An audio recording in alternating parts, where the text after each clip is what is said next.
ونصلی علی رسولہ الکریم اما بعد۔ آپ حضرات نے دیکھا ہوگا سوشل میڈیا پر ایک بات بہت گردش کر رہی ہے کہ افطاری کے وقت کی جو دعا ہے وہ حدیث کے اندر ثابت نہیں ہے، وہ دعا مسنون نہیں ہے۔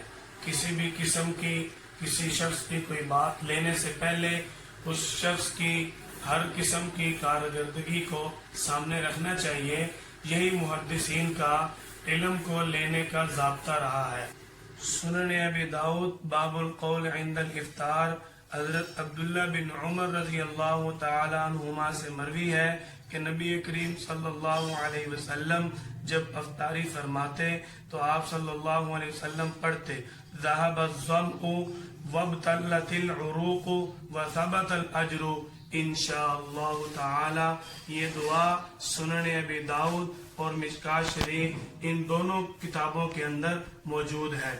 دوسری دعا سنن ابی داؤد کے اندر حضرت معاذ بن زہرہ رضی اللہ تعالی عنہ سے مروی ہے کہ نبی کریم صلی اللہ علیہ وسلم جب روزہ افطار فرماتے تو دعا پڑھتے اللہم لک صمت وعلی رزقک افطرت۔